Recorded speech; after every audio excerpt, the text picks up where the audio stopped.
Les damos la bienvenida al podcast 215 de Crónicas Gumba. Con ustedes, Víctor Dalos, me encuentran en @GumbaVictor. Buenos días, tardes, noches, según nos escuchen. Me acompaña. César Rivera, me encuentran en redes como @Flagstad. Un saludo para todos. El día de hoy, como tenemos un podcast múltiplo de 5, quiere decir que es un bitácora para quienes apenas se unen y nos escuchan. Es un espacio en donde no hablamos de un juego o de algún tema. Digamos, el podcast anterior creo que fue el de la Muertoteca, que llevamos tiempo sin hacer. Ah, no, el 213. Fue algún podcast especial. Estos podcasts múltiplos de 5 los aprovechamos para recordarles que tenemos una página web y hablarles sobre las reseñas de juegos retro que tenemos allí como reseñas escritas. Es la primera parte de la que vamos a hablar el día de hoy, y para la segunda tenemos un tema. ¿Qué nos quedamos escuchando, don César, antes de hablar de las reseñas escritas? Vamos a escuchar de la banda sonora de unos juegos retro de Destroy All Humans, la canción que se llama Capital City Hunted.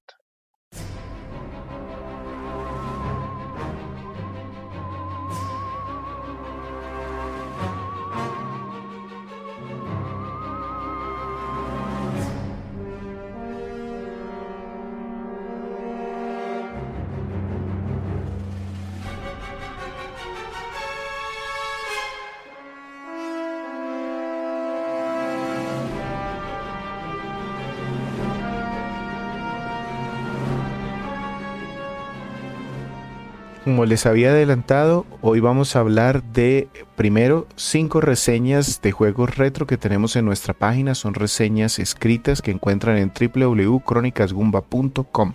Los invitamos a que entren allí, lean, nos dejen sus comentarios.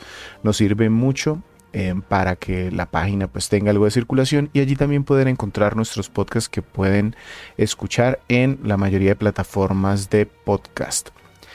Bien, don César, entonces, como en el podcast anterior, recuerdo que usted tuvo una racha de varios juegos de las Tortugas Ninja de Game Boy. Bueno, Ya terminó esa parte. Entonces, sí. empiezo yo con un juego de carros, pero es un juego bastante viejo. Yo me fui por allá para 1988, particularmente para la NES, y este es un juego que publicó Rare, la misma que posteriormente hizo Donkey Kong Country, o que hizo muchos de los juegos famosos de la Nintendo 64 como GoldenEye, como Banjo-Kazooie, como Conker's Bad Fur Day. En este caso fue uno de sus primeros juegos, si no el primero, y se enfocó o salió con un juego de carreras, pero que tiene vista isométrica, y en realidad controlamos son carritos de control remoto. Son gráficos de NES, entonces pues colores relativamente simples, pero un ritmo bastante rápido en este juego, que además tenía posibilidad de mejorar el carro. Podíamos encontrarnos en el camino incluso armas o bombas para lanzarle a los enemigos, o charcos de aceite.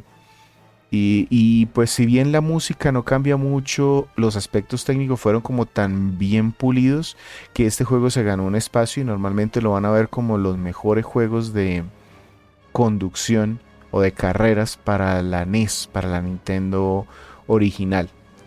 Como les decía, salió en 1988 como su versión, digamos que definitiva y ya pulida, porque tuvo como un primer acercamiento por allá en el, en el 87. No le fue como muy bien.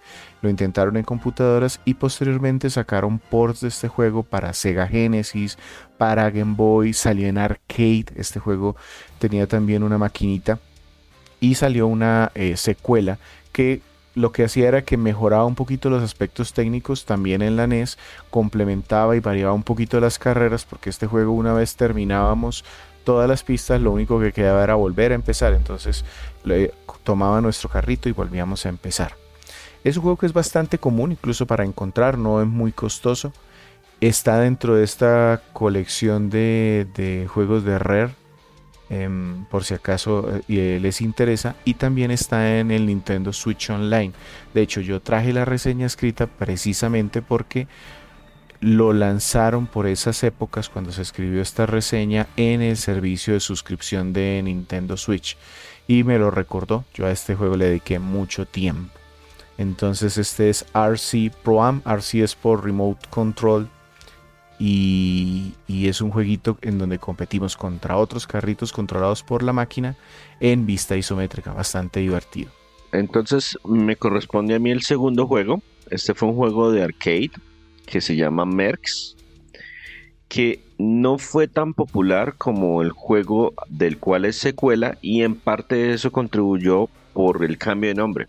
Esta es la segunda parte de un juego de 1985 que se llamaba Commando, que no tiene nada que ver con la película, pero curiosamente salió como 1 o 2 meses antes de que la película con Arnold Schwarzenegger saliera al cine y todo el mundo lo relacionaba y en parte eso catapultó la popularidad del juego original. Esta secuela salió en 1990, 5 años después, y eso era demasiado tiempo en el mundo de los arcades. Entonces mucha gente ya no relacionaba que este Mercs era la secuela directa. Entonces muchas personas o es un sucesor espiritual o es un juego que se parece, pero no, era la secuela directa del juego de Comando. Conserva muchos elementos del juego original, sigue siendo un juego de disparos con vista superior, en el que utilizamos la pantalla más vertical que horizontal.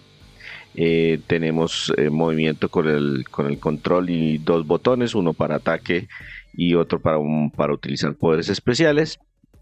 Se incorporaron muchas mejoras que eran propias de la época, mejores gráficos, la posibilidad de jugar con 3 personas al mismo tiempo. El juego sigue siendo complicado, se le agregaron vehículos que lo podemos utilizar, le agregaron algo de trama o algo de historia dentro del juego. Tiene muchísimas mejoras con respecto al original, pero lo desarrollaron tan tarde, o sea, 1990 ya era un momento en que en los salones de arcade los géneros más populares no eran los juegos de disparos, eran los beat'em ups, también de la mano de Capcom. Precisamente en ese mismo año lanzaron el Final Fight, que mejor dicho se volvió súper popular. Y el mismo desarrollador, digamos el productor del juego, dijo que sí, que se sentía como una secuela tardía. Utilizaron una placa que era relativamente moderna para esa época y visualmente es llamativo, se podía uno desplazar no solamente verticalmente, sino también las pantallas tenían algún tipo de horizontalidad. Es difícil, como esos juegos como eran, cambiaron el sistema, ya no nos morimos de un solo golpe, pero pues tenemos una barrita de vida. La diferencia es que ahora una moneda no nos daba varias vidas, sino que una moneda nos daba una sola barrita de vida. Y es de esos juegos complicados que no es realmente muy largo, pero que están diseñados para que en los últimos niveles sobre todo se consuman todas las monedas de forma rápida. Entonces esta secuela, que llegó, lo que les digo, en 1990, tiene muchísimas mejoras, muchísimos elementos nuevos, más jefes, más de enemigos, mejores explosiones, mejores gráficas, pero es muy, muy difícil de conseguir porque el juego, primero que todo, no fue tan popular como el Comando original. El Comando lo sacaron en cualquier cantidad de plataformas, hay versiones de NES, de cualquier cantidad de computadores de la época. Este no recibió tantos ports, el mejor port que se lanzaron fue el port para Sega Genesis y es muy difícil conseguir el juego original de ninguna manera.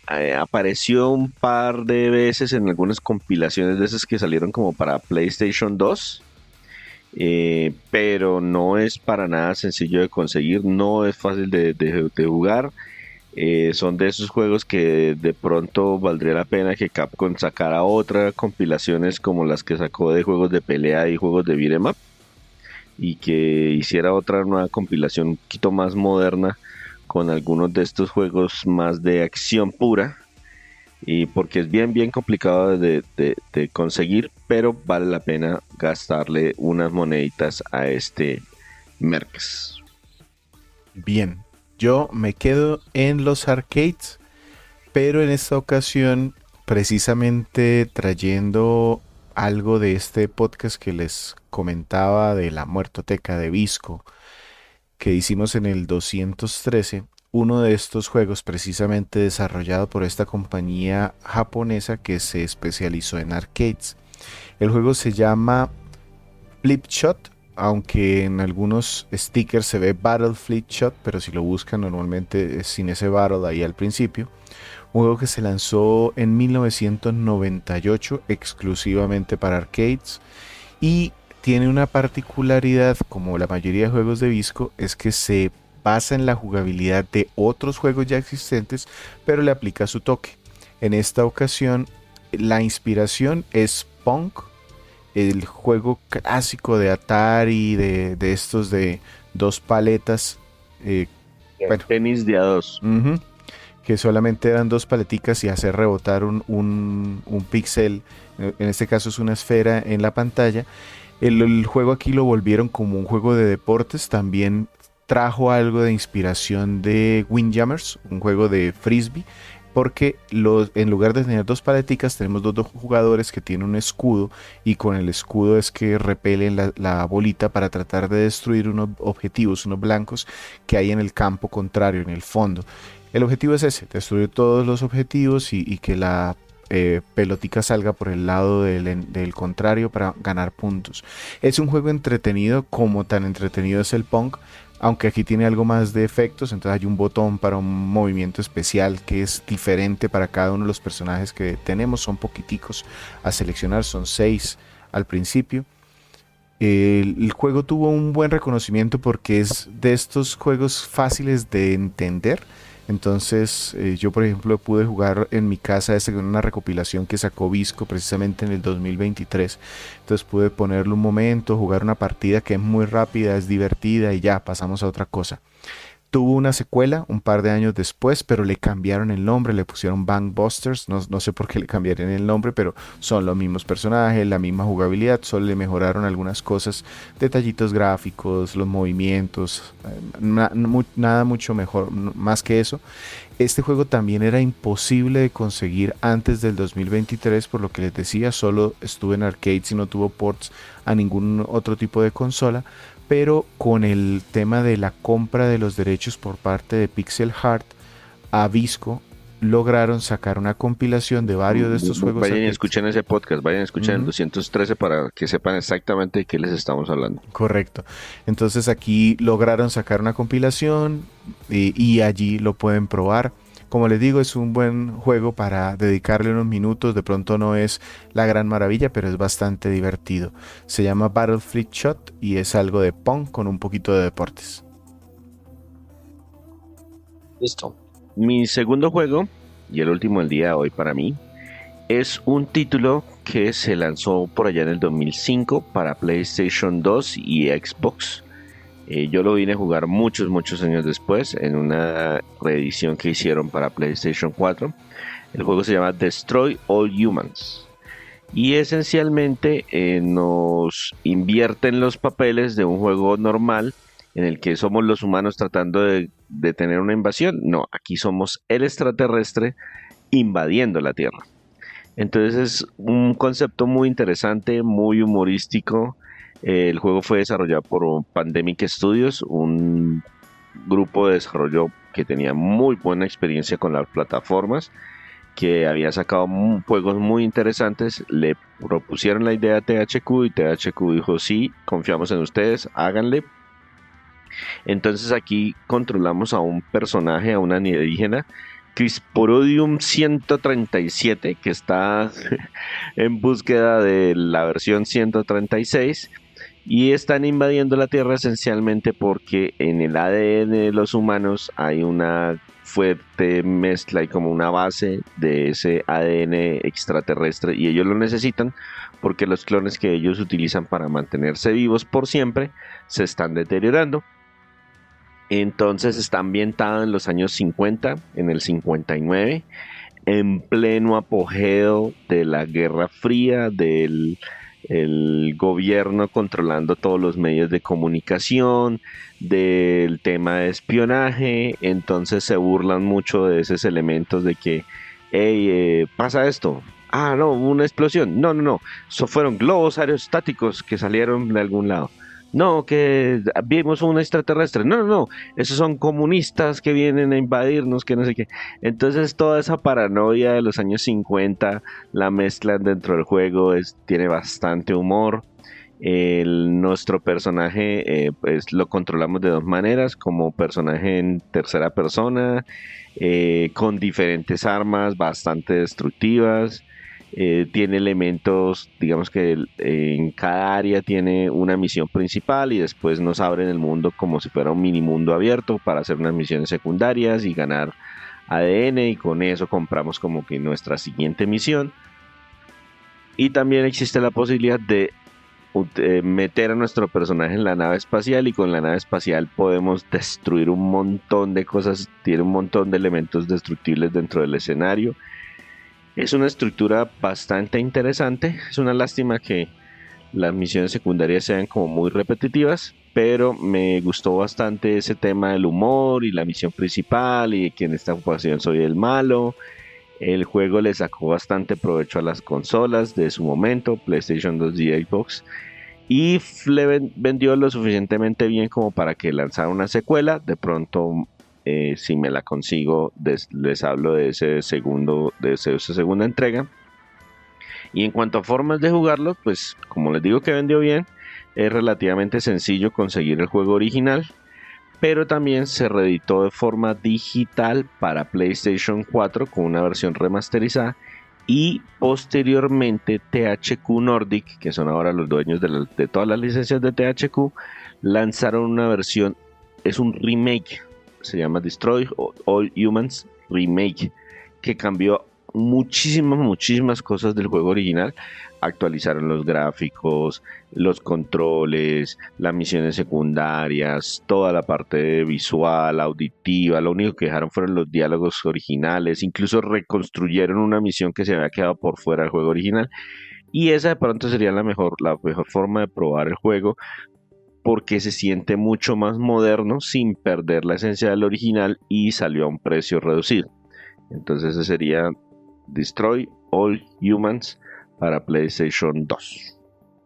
Bien, y voy a cerrar yo con un juego para mi querida Game Boy Advance. Para quienes escuchan saben que es una de mis plataformas favoritas de estas retro. Y un juego bastante raro, pero al que yo le dediqué mucho tiempo en su momento, se llama ChuChu Rocket. Es un juego de acertijos que salió por allá en el 2001 para la Game Boy Advance, pero en realidad es un port de un juego que se lanzó para la Dreamcast, cuando Sega estaba ahí como ya en las últimas como creador de consolas. Buscó las propuestas más creativas que pudo encontrarse, y de su equipo estrella, el Sonic Team, el mismo que hace o el que hacía los juegos de Sonic, y Yuji Naka, ¿cómo se llama? Yuji Naka, ensamblaron un juego raro de acertijos en donde en una sola pantalla tenemos unos ratoncitos que se pueden mover solos como a los Lemmings, es una vista superior, y la idea es poderlos llevar a su cohete. Estos son como jugueticos de ratón que tienen que moverse, y cuando se estrellan con algún borde de la pantalla cambian de dirección siempre automáticamente hacia la derecha. Y la idea es que nos dan a nosotros unas tarjeticas que nos permiten cambiar la ruta en la que se mueven los ratones para que lleguen a su cohete. Cuando digo que es de acertijos es porque cada escenario dura muy poquito, en minutos realmente solucionas o se da la acción en la pantalla, porque tú paras la acción, pones tus tarjeticas, la activas y ahí ves cuál es el resultado en el modo de un jugador. Hay peligros en el escenario, entonces también hay unos gatos mecánicos, o puede haber unos agujeros por los que se caen los ratones, o pueden quedarse trabados en un loop si tú no pones las fichitas donde es. El asunto aquí es que para la Dreamcast tenía mucho sentido que el modo inicial o el modo principal era un modo multijugador porque estaban estrenando el juego online. Estamos hablando de 1999-2000. En Japón pues ya había más facilidad para la conexión en red y querían precisamente este juego impulsarlo como un juego online donde competías con otros amigos al tiempo, poniendo diferentes ratones y tratando de hacer que llegaran a tu cohete en particular, evitando la mayoría de problemas. En Game Boy Advance el modo multijugador seguía existiendo, pero necesitabas los cables y otras personas que tuvieran la consola. Yo pude jugarlo. Armar una partida de eso era bien complicado. Yo pude armarlo alguna vez porque afortunadamente este era de esos pocos juegos que no requería sino un cartucho. Entonces con un solo cartucho, si las demás personas tenían el Game Boy, yo tenía los cables, entonces pude jugarlo, pero no muchas veces, una o dos veces nada más. Jugué sobre todo el modo un jugador que se vuelve un acertijo, que es una sola pantalla de un acertijo. Un juego muy recomendable, a mí me gustó mucho, pero que es muy difícil de conseguir porque pues si bien salió al principio en Dreamcast, luego salió en Game Boy Advance, estuvo en Wii U, una tienda que incluso ya se cerró, ya no es posible comprar el juego eh, digital. Y por ahora no hay muchas formas de conseguirlo. Yo tengo un cartuchito original que reconseguí porque este fue uno de esos que me dolió cuando me mudé entre ciudades, lo perdí y pude reconseguirlo no hace mucho, entonces por eso decidí traerlo. Chuchu Rocket para Game Boy Advance, que también se consigue para Dreamcast, de hecho es mucho más común y mucho más fácil de jugar allí porque es mucho más barato. Listo, con esto entonces terminamos 5 juegos retros que tienen reseña escrita. Si quieren de pronto saber un poquito más de nuestras impresiones, de cómo jugamos estos juegos en su momento o de por qué los traemos o qué recomendación, si vale la pena de pronto gastarle a esto, allí está en nuestra página www.cronicasgumba. Vamos a dejar aquí entonces la mitad del podcast y con la segunda mitad atacamos un tema que quisimos compartirles el día de hoy. ¿Qué nos quedamos escuchando, don César, antes de pasar a la segunda mitad del podcast? De la banda sonora de Far Cry 6, una canción que se llama Belashao de Libertad.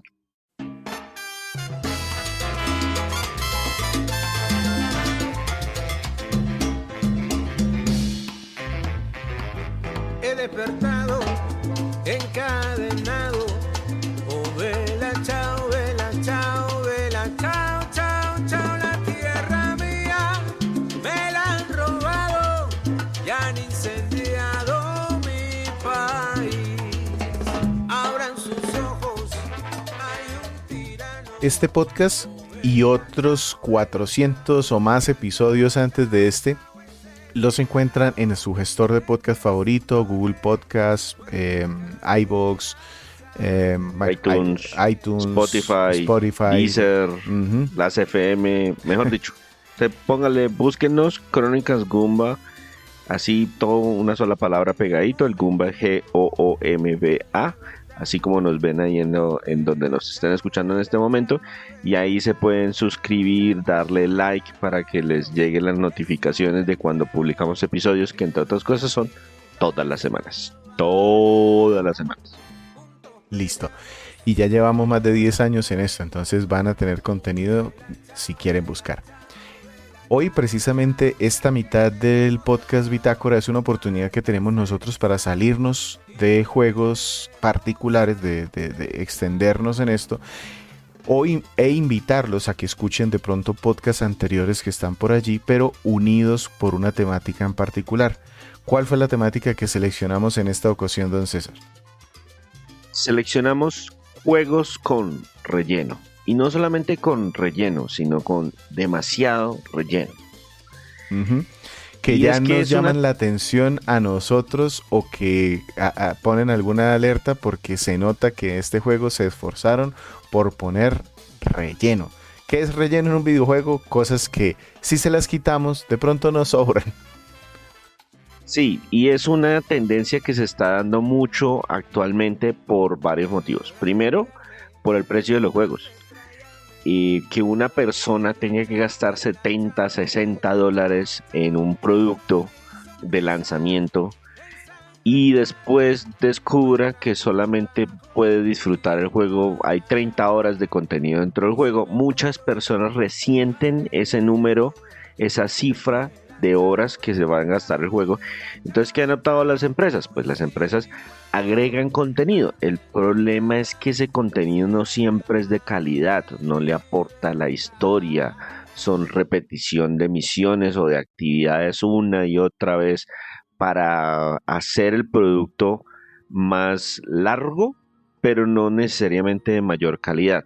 Ujú. Y no solamente lo vemos en estos productos de 70, de $60, que es una de las razones por las que se está dando, sino porque muchas personas también perciben no solamente la propuesta económica, sino que quieren que sus juegos duren más, porque así como son caros, de pronto no pueden no pueden comprar con mucha frecuencia, y si es algo que les gusta, quieren que les dure todo el tiempo posible. Varios de estos juegos que de pronto les vamos a mencionar fácilmente pueden ser juegos en que las personas pueden invertir más de 50 horas y el jugador promedio normalmente no juega tantas horas en un mes, mucho menos en un fin de semana o algo por el estilo.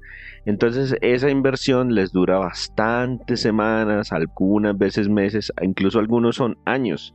Y muchas personas incluso nunca terminan los juegos por la cantidad de contenido que tienen dentro del mismo.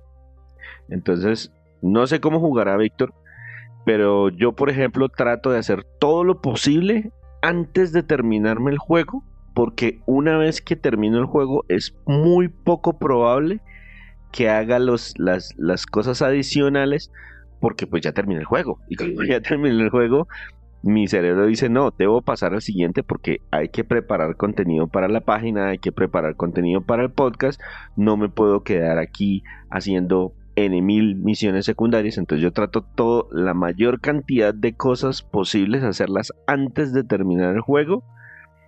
Y pues yo sé que ahora hay varias personas que jugarán de esa manera, y como juegan de esa manera, pues finalmente nunca terminan el juego. Sí, y es algo que está resintiendo bastante la industria, porque si en el año lanzan prácticamente un juego de estos enormes por mes y las personas no lo pueden terminar, pues la misma industria se está dando cuenta que no es tan buen negocio. Y hay juegos que incluso por su propio género ya tienden a ser largos, pero de los que vamos a hablar hoy son de esos que, aparte de que ya tienen su duración, muy probablemente nos hayan gustado mucho. Alcanzamos a notar que los desarrolladores hicieron un esfuerzo por meterle más cosas, aunque no le aportaran realmente a la experiencia. Listo, don César, entonces empecemos. Normalmente para estos podcasts de Bitácora traemos 5 jueguitos, entonces vamos a ir turnándonos. ¿Cuál es el primero que usted quiere comentarnos, que le parece que tiene mucho relleno? Bueno, yo voy a ir del que me parece que tiene menos relleno al que más tiene relleno, por lo menos de los 3 que elegí. Y por eso le voy a empezar hablando de Hogwarts Legacy. Es un juego que reseñamos hace poco en el podcast número 212. Invitados a escucharlo si quieren conocer más detalles. Pero si ya escucharon ese podcast, de pronto se dieron cuenta que hubo un punto en que me tocó decir y actividades varias, porque hay tantas mecánicas, tantas cosas por hacer, que simplemente explicarlas todas me iba a gastar una media hora adicional del podcast, y la idea es que siempre nos queden de más o menos 50 y tantos minutos. Este juego lo desarrolló Avalanche Software, publicado por Warner. Es de la franquicia de Harry Potter, sin ser una historia de Harry Potter específicamente. Salió para prácticamente todas las consolas durante el 2023. En febrero para las de nueva generación, en mayo para la generación anterior y en noviembre para Nintendo Switch.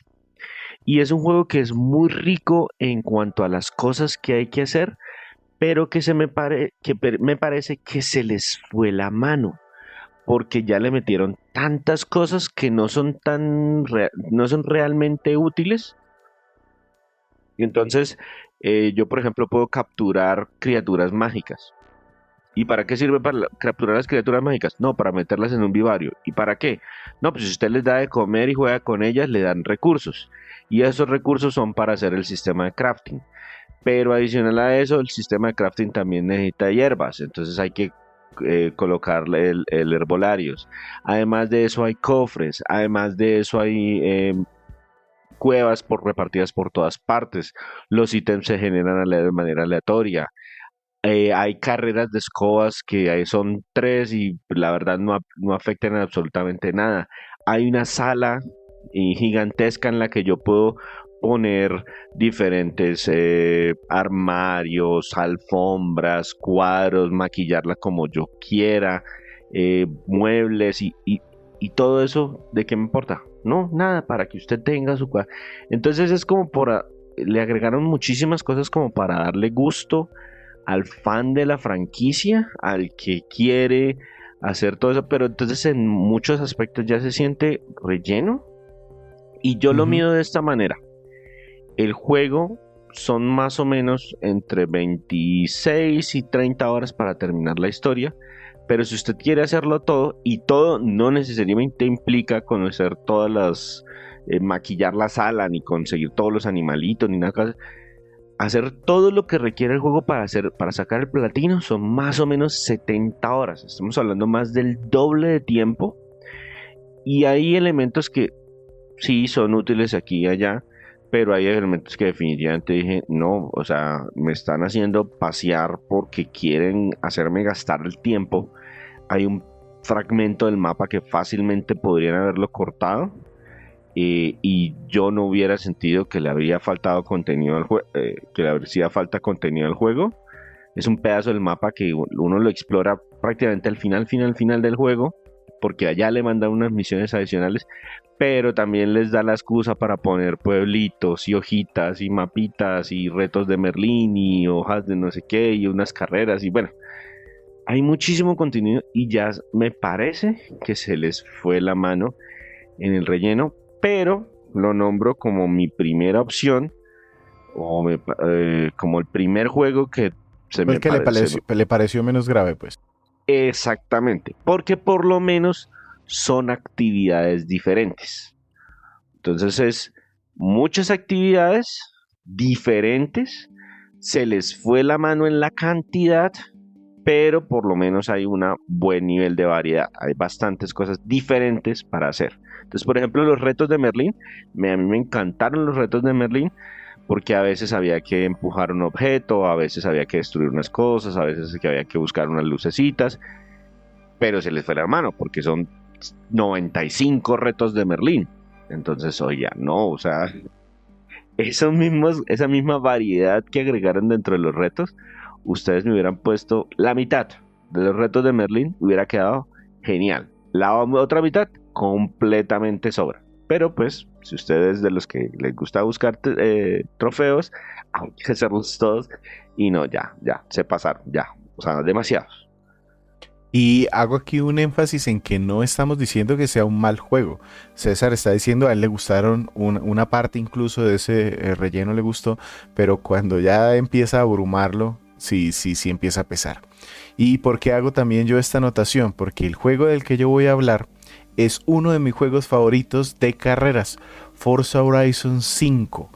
Es un juego que salió en Xbox, pues salió en todo el ecosistema Xbox prácticamente del que está actualmente en el año 2022.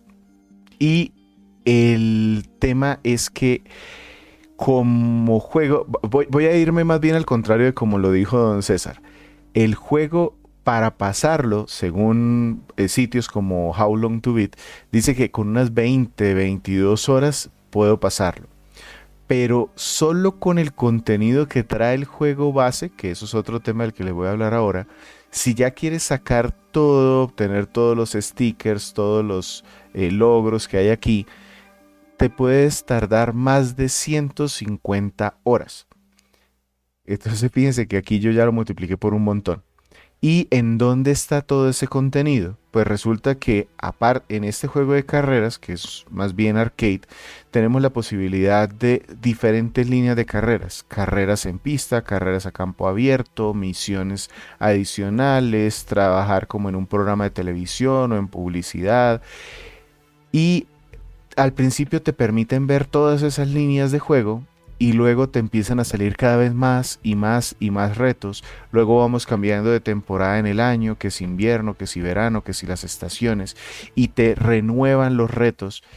Aparte, este juego tiene una política de actualización por temporadas, entonces como si tuvieras como si en esos juegos free to play que compras el Season Pass, aquí también está esa posibilidad, entonces te van agregando cada vez más contenido. Y yo les decía que uno de los puntos que incluso a mí no me gustó mucho al final es que no sabes cuándo lo terminas, porque se supone que llegas al final a ser uno de los mejores del mundo como pilotos, pero a pesar de que hagas eso y te ganes el título, te van a seguir apareciendo pistas y retos y carreras, que si bien el mapa es muy grande, pues en algún momento te vas a empezar a sentir repitiendo carreras, porque por muy grande que sea, si ya llevas más de 100 horas, seguro que ya has visto muchos de los paisajes, de las competencias y de los tipos de enfrentamientos. Aparte, este juego tiene DLCs, no solamente estos temas de estos pases, sino que puedes conseguir zonas adicionales. Entonces, si de verdad eres una de esas personas que te gusta completar los juegos al 100%, yo creo que estos entran dentro de las categorías de los que son prácticamente imposibles de hacer. Reitero, como juego de carreras, de los que más me gustan a mí, las mecánicas, los gráficos, el sentimiento de velocidad, la posibilidad de conseguir autos, misiones, es muy muy rico este juego, muy divertido de hacer. Pero si te quieres dedicar a sacar todo el contenido que hay mucho relleno, mucha cosa por hacer. Entonces, Forza Horizon 5, si quieren escuchar un poquito más a fondo en nuestro podcast 187, encuentran allí una conversación grande sobre este juego de carros del ecosistema de Xbox. Voy yo con uno de los juegos que me inspiró precisamente a hablar sobre este tema en el podcast, y es una franquicia que personalmente me ha gustado bastante, la disfruto, pero siento que los últimos juegos se han empezado a deteriorar poco a poco en la calidad del contenido, porque ya se me están empezando a sentir demasiado grandes, con mapa solamente por poner mapa. Y estoy hablando de Far Cry 6 en particular. Este fue un juego que nosotros reseñamos en el podcast número 168.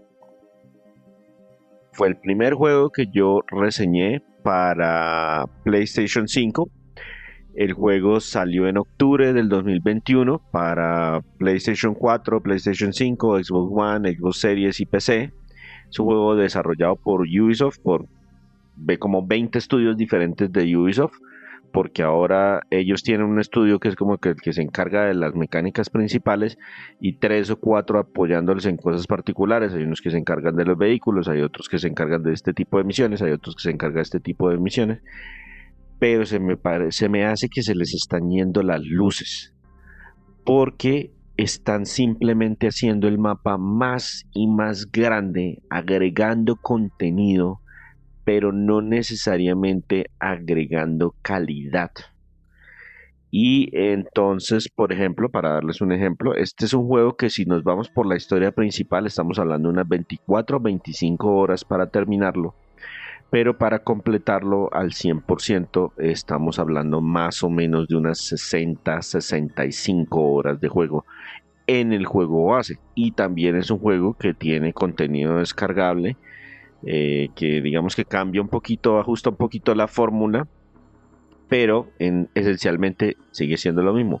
Es un juego de disparos en primera persona de mundo abierto, en el que estamos en este caso tratando de liberar una isla que se llama Yara del control de un dictador que utiliza a sus habitantes para cultivar una medicina especial que es muy buena contra el cáncer, y con eso los tiene atrapados con mano de hierro y todo le hacen el feo.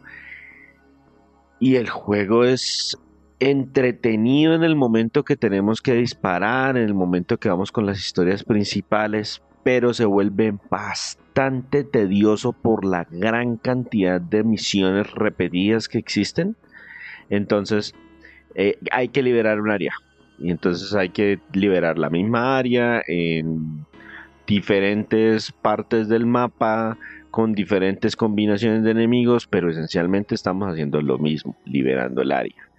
Hay que unas carreras, hay que hacer esto, hay que hacer esto, son como unas series, como unos estereotipos de misiones secundarias que se repiten y se repiten y se repiten y pueden llegar a ser entretenidas un par de veces, pero hay tanto espacio por cubrir, tanta área por explorar, que ya se empieza a volver molesto. Hay outposts y hay guaridas y no, hay cualquier cantidad de cosas y fácilmente se le podría haber quitado una buena porción a ese mapa y el juego hubiera sido mucho más enfocado, mucho más divertido, mucho más entretenido de completar y se me hace que es un problema que se está presentando mucho en los juegos de Far Cry, porque yo he jugado el Y de 3, el Ubisoft 4, en general.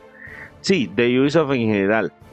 Yo he jugado el 3, 4, 5 y 6 y se me hace que a medida que van progresando, existe ese afán porque sea más mapa, más Sí, mapa, que el más 6 mapa. tiene que ser más grande que el 5 y el 7 va a tener que ser más grande que el 6. Sí, y no necesariamente el espacio adicional se está llenando con misiones más entretenidas o diferentes, sino que se está llenando con más misiones de las que ya hemos realizado cualquier cantidad, entonces empieza a agotar al jugador a medida que uno va progresando. Sobre todo, lo que les digo, que a mí me encanta tratar de sacar los trofeos de platino de los juegos, y ya hay un punto en que dije, uy, no, esperen, o sea, un descansito porque ya de verdad lo terminé y no me falta mucho, pero ya llevo haciendo el mismo tipo de misiones muchas veces. Déjenme descansar, sobre todo porque las estrategias para completar las misiones no cambiaban significativamente. Después de que uno consigue los rifles de francotirador y las criaturitas que son los compañeros que son como sigilosos, con eso uno relativamente barre rápido las áreas, pero sí es más de lo mismo, más de lo mismo, más de lo mismo. Entonces también me parece que es un pecado en el que están cayendo los juegos de Far Cry en particular, pero todos los juegos de Ubisoft en general, que tratan de agregarle y agregarle y agregarle contenido. Yo prácticamente por eso abandoné la franquicia de los Assassin's Creed, porque ya los últimos estaban demasiado largos, incluso para terminarlos son cosas exageradas. Entonces sí, este Far Cry 6 se me hace que se les fueron las luces y ya tiene mucho relleno para mi gusto. Y este podcast también funciona como a modo de advertencia para la gente diciéndoles, es un buen juego, pero tenga cuidado con el relleno. De pronto, si usted es como César, que le gusta sacar absolutamente todo lo del juego, estos tómelos con precaución. Si juegan un poquito como yo, que vámonos por la historia principal, de pronto no les pesa tanto, pero en algunos juegos incluso es necesario. Me paso yo a un juego que me encanta también, es de mis juegos favoritos de la Nintendo Switch, se lanzó en el año de inicial de la consola en el 2017, estoy hablando de Xenoblade Chronicles 2. Es un juego de rol, ya de por sí, en general los juegos de rol tienden a durar más de lo normal, es como de los géneros más largos. Este incluso de base tiene alrededor de unas 60, 70 horas para poderlo terminar, que es bastante tiempo. Pero es de esos juegos que si quieren aparte sacarle todo, tienen que estar por el orden de las 300 horas. ¿Y por qué? Porque si bien la historia es divertida, digamos que la historia inicial es de un muchacho que es un pescador en un mar de nubes, en un mundo muy extraño donde hay varios seres orgánicos y sintéticos, y los sintéticos se pueden relacionar con uno solo, como que están vinculados con un driver, una persona que los controla, y este muchacho termina encontrando al Blade, al ser sintético más poderoso del mundo, y eso le acarrea un montón de problemas. La historia como tal tiene una muy buena base, en general se desarrolla relativamente bien, tiene un buen ritmo, pero incluso entre las misiones que son obligatorias, las misiones principales, tiene varias que son de estas repetitivas de recoger cosas. Vaya y recolecte fresitas del bosque. En la Yo en misión alguna, principal.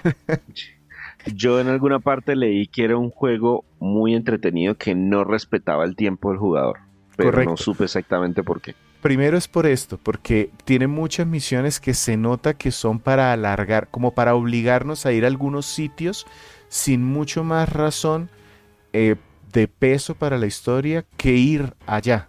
Entonces, por ejemplo, yo no les estoy diciendo mentiras cuando les digo que hay una misión de recolectar cositas, y me hacen viajar todo el mundo para ir a recolectar cositas y devolverme.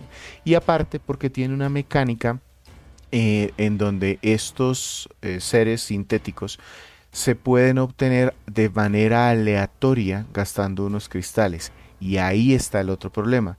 Si eres de estas personas a las que de pronto la ludopatía les puede llegar a pegar, hay un juego aquí de apuesta casi que incluido dentro del juego. No tienes que gastar nada de dinero, pero sí está este tema de ir a recolectar cosas para poder pagar por una opción de lanzar tu ruleta y ver si obtienes una de estas criaturas las más poderosas posibles. Y como están escondidas detrás de una probabilidad baja, normalmente las más poderosas son bastante complicadas de conseguir, entonces eso puede alargar muchísimo el tiempo. Y otro tema es que para fabricar cosas, estos juegos normalmente tienen un sistema de crafting, necesitas muchos elementos y eso te obliga también a ir a hacer muchas misiones secundarias de estas que son repetitivas para poder ganar recursos, para poder ir a cambiarlos por otras cosas y poderte ganar armas o ganarte oportunidades de desbloquear estas criaturas aleatorias. Entonces ese es el gran problema que tiene y que alarga tanto el tiempo de Xenoblade Chronicles 2. A mí me encanta el juego, si bien pues tienen bastante limitantes gráficas, la música, la historia, la interacción entre los personajes, la jugabilidad me encanta, pero tiene ese pecado de que se alarga por mecánicas que se sienten como relleno. Entonces por eso lo traje aquí como uno de esos juegos que se nota que buscaron de alguna manera prolongarlo de una forma no muy natural, más bien como relleno. Ese tenemos podcast también, ¿no? Correcto, este está en un podcast ya de hace algún tiempo, es el podcast 62, primera parte, cuando todavía teníamos varias partes en una numeración. Por eso, a pesar de que ustedes vean que este podcast es el 215, en realidad tenemos más de 400 audios montados, porque al principio, antes de cumplir los 10 años, tendíamos era a dividir por partes el podcast. Tenemos en la primera parte del podcast 62, hablamos de Xenoblade Chronicles 2 y de una expansión que se llamó Torna de Golden Country. Listo. Y voy a terminar yo con un juego que se me hace que es uno de esos perfectos exponentes de justificar el precio del juego a punta de relleno.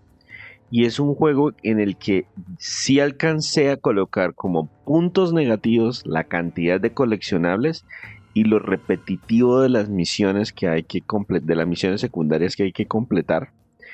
Y es que es un juego que a todas luces debería poderse acabar completo muchísimo más rápido.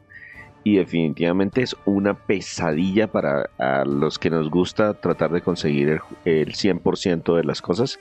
Estoy hablando de Ghostwire Tokyo, que salió para PC y para PlayStation 5 en marzo del 2022 y de manera posterior para Xbox Series en abril del 2023.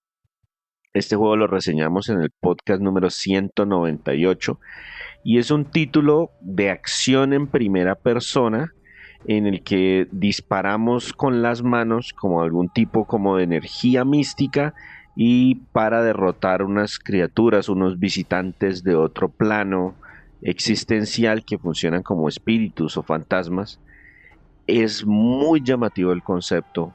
Es un juego que si nos concentramos en la trama principal, que es una buena trama, vale la pena mencionar, lo podemos terminar en más o menos unas 11 horas, que es un poco extenso para un juego de, entre comillas, disparos en primera persona, pero como había un mundo abierto, entonces lo llenaron, pero en serio, en todas partes con coleccionables. Usted no puede avanzar 2 metros sin encontrarse espíritus a campo abierto para absorberlos, y hay que conseguir 200.000 de esos espíritus para recuperar todas las almas de Tokio, que son las que se atraparon.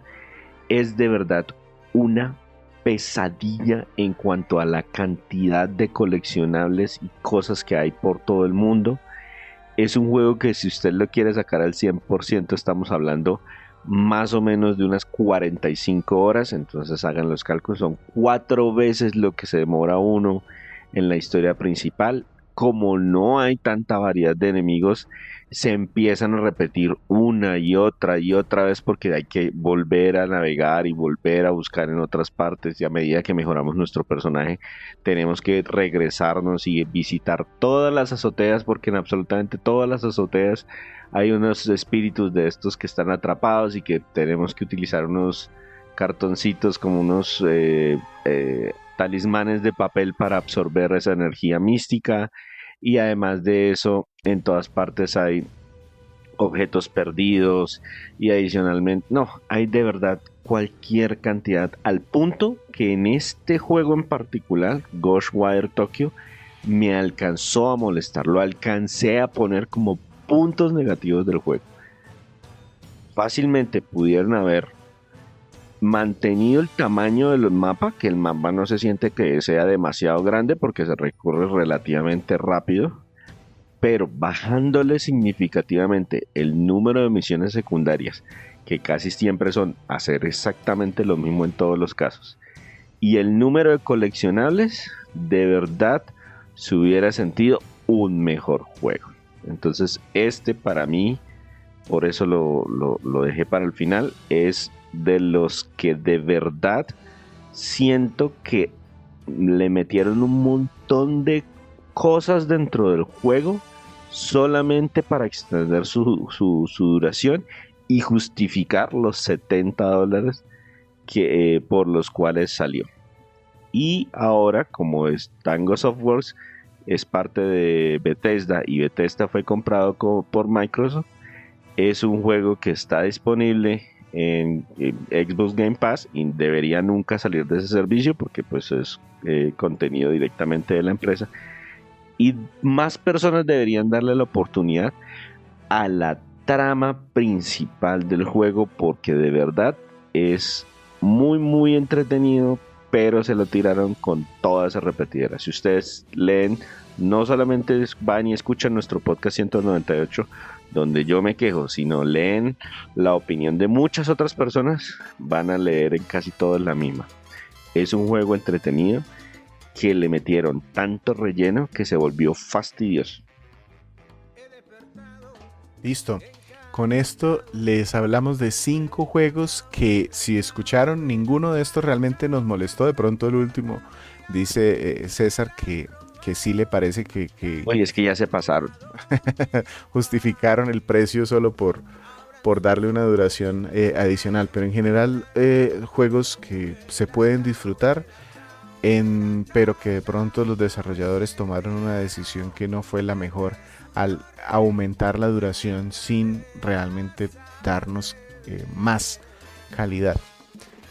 Con esto entonces cerramos el podcast 215, don César. Sí, mencionar que yo particularmente, por la forma como juego, a mí ya me preocupan esos juegos que dicen, no, es que necesitamos... Uy, ¿se acuerdan cuando hicieron el anuncio del Dying Light 2? Víctor nunca escuchó el comentario del desarrollador. Se necesitan 500 horas para ver todo el... No, tachado. Ya no me interesa para nada ese juego, porque yo sé que no van a ser 500 horas de calidad. Cuando mucho, un juego le podemos lograr hasta 80 horas, que se consideran ya... Para mí es un juego muy largo. Yo entiendo que hayan personas que tengan más tiempo libre o que quieran sacarle más provecho a su inversión económica y no les sirva un juego de 20, 30 horas, pero yo que cuando en este momento de mi vida en que mi recurso más preciado no es el dinero sino el tiempo, sí de verdad aprecio que los desarrolladores sean un poquito más conscientes en cuanto a la duración, y si quieren hacerlo un poquito más largo tienen que hacerlo a través de contenido de calidad y no solamente repetir lo mismo una y otra vez. Y sí, yo creo que eso sería todo por el día de hoy. Nuestro podcast 215. Se despide César Rivera, me encuentra en redes como @Flagstad. Un saludo para todos. Y Víctor Dalos, muchas gracias por escucharnos el día que haya sido hoy. Los esperamos la semana entrante con un nuevo episodio en el que les vamos a hablar de un juego de disparos en primera persona, la tercera parte de una saga que ya hemos mencionado varias veces.